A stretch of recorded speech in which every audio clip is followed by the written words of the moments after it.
Hi hello नमस्कार, मी पायल आपलं नवीन अशा व्हिडिओमध्ये तुमचं मनापासून स्वागत करते। कशा आहात तुम्ही? मस्त असाल, मजेत असाल अशी आशा करते। तर आज आहे शुक्रवार आणि मार्गशीर्ष महिना आजपासूनच सुरू झाला आहे। तर आजपासून आपल्याला वैभव लक्ष्मी व्रत करायचं असेल तसं बऱ्यापैकी बायकांना आहे ना, म्हणजे सगळ्यांनाच आहे ना, आपण मार्गशीर्ष महिना म्हणलं की गुरुवारचं व्रत करतो, सगळ्याच करतो बऱ्यापैकी म्हणण्यापेक्षा एखादी सोडली ना काही प्रॉब्लेम असेल तर नाही का, सगळ्याच बायका करतात आणि खूप छान पूजा मांडतात, सगळ्या खूप श्रद्धेने हे व्रत करतात। तसंच आहे ना, वैभव लक्ष्मी हे व्रत हे खूप प्रभावी व्रत। आता आहे ना, सगळ्यांनाच 11, 21 असं जमत नाही, पण आहे ना आवर्जून ह्या महिन्यात जे शुक्रवार येतात वैभव लक्ष्मीचे हे 4 आणि अजून एक एक्स्ट्रा असं 5 शुक्रवार केले ना तरी पण जमतात। त्यामुळे ना आजपासून सुरुवात केली। बरं, ज्यांना आहे ना आजपासून सुरुवात म्हणजे पहिल्या शुक्रवारी नाही जमलं,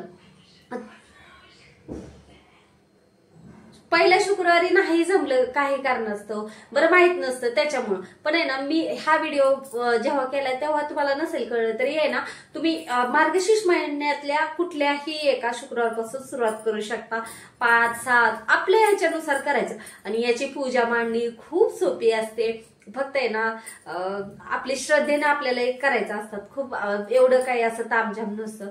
तर तसं केलं तरी पण आहे ना खूप छान। आणि याच्यामध्ये काही खूप कहाणी ही छोटीशी आहे, पण आहे ना जर आपल्या काही अडचणी असतील, काम होत नसतील, आपल्या घरामध्ये प्रत्येकाच्या घरात काही ना काही समस्या असतात, त्या समस्या सुटण्यासाठी आपण संकल्प करून हे व्रत करायचं असतं। तर आहे ना प्रत्येकाचे अनुभव वेगवेगळे असतात, पण खरंच खूप छान व्रत आहे, तुम्ही करा। आपली मनशांती ही खूप महत्वाची आहे बायकांसाठी, हे व्रत खरंच खूप छान आहे, आपल्याला हे समाधान मिळतं एक प्रकारचं, तर त्यासाठी करायचं। आणि श्रद्धा जिथं आहे तिथं सगळ्या करतातच, पण आहे ना श्रद्धा ठेवली देवावर तर आपलं कधीच वाईट होत नाही, सगळ्या गोष्टी आपल्या व्यवस्थितच होतात। आणि कधी कधी असं वाटतं की आपण एवढं करतो तरी देव आपल्याला म्हणजे ह्या गोष्टी आपल्या मनासारख्या होत नाहीत, पण तेव्हा आपण असं पॉझिटिव्ह विचार करायचा की आपण जर ती गोष्ट केली असते तर आपलं पुढे नुकसान होणार आहे ती गोष्ट झाल्यामुळं, त्यामुळे देवाने आपल्याला आत्ताच ती गोष्टीपासून टाळले, त्यामुळे ती गोष्ट मिळाली नाही, पण वेळ आल्यावर आपल्याला योग्य अशी गोष्ट मिळेल। कारण आपण एवढं देवाचं करतो तर देव आपलं थोडंच वाईट होऊन देणार आहे, त्यामुळे खूप श्रद्धेने गोष्टी करायच्या आणि सगळं देवावर सोडून द्यायचं।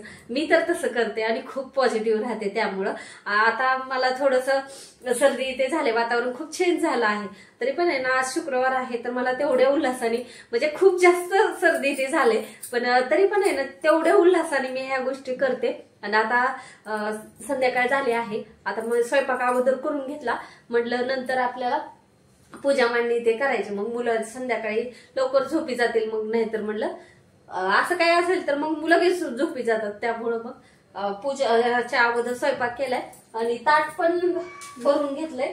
आणि आज कांदा लसूण खाल्ला जात नाही, कांदा लसूणचं काही बनवलं नाही आज, सकाळी बनवलं होतं पण माझा उपवास होता त्यामुळं काय नाही, पण आपल्याला आपल्या पुरतं ठेवायचं, दुसऱ्यांना जबरदस्ती कुठल्याच गोष्टीची करायची नाही। आपल्याला नियम तेवढा पाळायचा असतं, कांदा लसूण खायचा नसतो जेव्हा उपवास असेल त्या दिवशी, आणि ज्याला जमतं त्यांनी आहे ना नॉनव्हेज टाळलं तरी चालेल। तसं मार्गशीर्ष महिन्यामध्ये आम्ही खातच नाही, पण ज्यांना हे उपवास करायचा आहे ना त्यांनी फक्त शुक्रवारी नाही खाल्लं तरी चालतं। तर असं तसं म्हणलं जातं की जेव्हापर्यंत उपवास आहे तेव्हापर्यंत नाही खावं, पण ज्याला नाही जमत पण उपवास करायचे त्यांनी करू शकतो। तर आता नैवेद्याचं ताट भरले, आता म्हणलं अगोदर पूजा मांडणी करून घ्यावी आणि नंतर मग आरती ते करायची असते। आणि हे आपल्याला दिवस मावळता म्हणजे सकाळी पूजा मांडणी करायची नसते, संध्याकाळीच आपल्याला ही पूजा ते व्यवस्थित मांडून घ्यायची आणि लगेच पोथी वाचायची, नैवेद्य ठेवायचा। पण या दिवशी खिरीचा प्रसाद करायचा। आता एवढं स्वयंपाक पटपट करायचं होतं त्यामुळे मग काही शूट करणं झालं नाही, पण खिरीचा प्रसाद आता पुढच्या वेळेस मी नक्की दाखवेल, कारण आता मी जे संकल्प कसं करणार आहे हे सगळं मी दाखवणारच आहे, पण खिरीचा प्रसाद ते कसं बनवायचं काय करायचं सगळं मी येणाऱ्या व्हिडिओत बघेल। जर तुम्हाला आवडत असेल तर नक्की तुम्ही आवर्जून करा, आणि आता करत नसाल तर या मार्गशीर्ष मधल्या कुठल्याही एका शुक्रवारपासून सुरुवात करू शकता तुम्ही।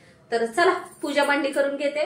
वैभव लक्ष्मी व्रत आहे ना, तसं धन समृद्धी सौख्य घरामध्ये शांतता येण्यासाठी हे व्रत केले जाते। आणि या व्रतामध्ये आपण आहे ना देवीच्या वैभव स्वरूप लक्ष्मी रूपात आपण पूजन करत असतो। आणि हे ना सौभाग्य, ऐश्वर्य, सुख, समृद्धी याचं प्रतीक मानलं जातं. आणि यामध्ये आपण देवीची पूजा करतो, कथा वाचतो किंवा ऐकतो, आरती करतो, प्रसाद ठेवतो. हेच या व्रतामध्ये केलं जातं. पण हे व्रत केल्यानंतर आपल्या घरात ज्या अडचणी येतात त्या दूर होतात, मानसिक शांतता मिळते, जीवनात एक प्रकारचं स्थैर्य स्थापित होतं. आता ज्यांनी केलंय ना त्यांना त्याचा अनुभव आहे, त्यामुळे ते दरवर्षी पकडतात.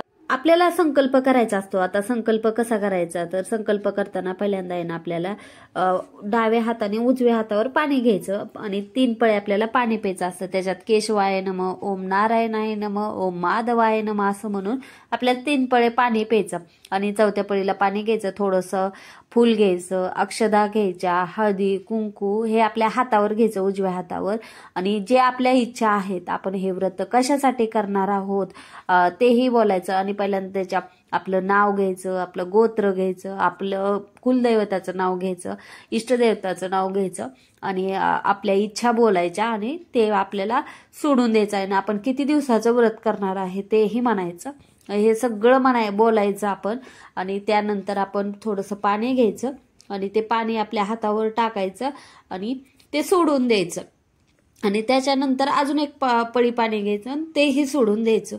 आणि संकल्प झाला ना की आपल्याला आहे ना पूजा मांडणी करून घ्यायची. आणि पूजा मांडणी खूप सोपे पद्धतींची आहे. म्हणजे आपण जसं मार्गशीर्ष महिन्याची करतो तर त्याची खूप हे राहतं, पण ह्या पूजेची मांडणी खूप सोपी आहे.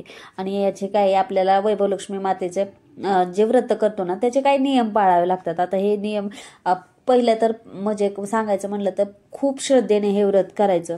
श्रद्धा महत्वाची, कारण आपण जेवढा विश्वास ठेवतो तेवढ्या गोष्टी लवकर होतात. त्यामुळं श्रद्धेनं सगळं व्रत करायचं. आता स्त्री पुरुष दोघंही व्रत करू शकतात. आपल्या घरासाठी आपण दोघांनी मिळून केलं तर ते खरंच खूप छान प्रभावी राहतं.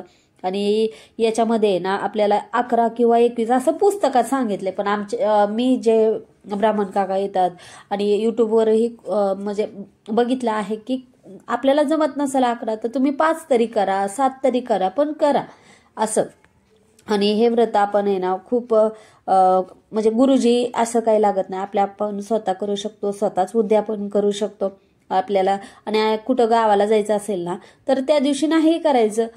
मासिक धर्म आला तर उपवास करायचा, पूजा नाही करायची, दुसऱ्याकडूनही करायची नाही, तो सोडून द्यायचा, पुढचा आहे तो पकडायचा, असं करायचं असतो.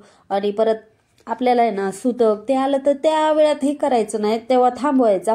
आणि जेव्हा आपलं होईल फक्त काउंटिंग मध्ये पकडायचे नाही, ते उपवास करायचा आपण. पण जसं आपण लक्ष्मी मातेचे व्रत असं धरतो 1, 2 झालेत पूजा मांडून, तसंच मोजायचं. या दिवशी उपवास केला तरी चालतो, नाही केला तर चालतो, पण उपवास करावा. आणि रात्री आपल्याला अशी पूजा मांडायची असते. आणि उद्या पण आपल्याला खूप सोपं, म्हणजे जेव्हा 11-21 होतील तेव्हा 5 मुलींना किंवा बायकांना बोलवून आपल्याला हळदी कुंकू द्यायचं, खीर दिली तरी चालते, नाही तर तुम्हाला पुस्तक द्यायचं आणि एखादी भेटवस्तू दिली तरी चालतं. असं साधं सोपं उद्यापनही होतं.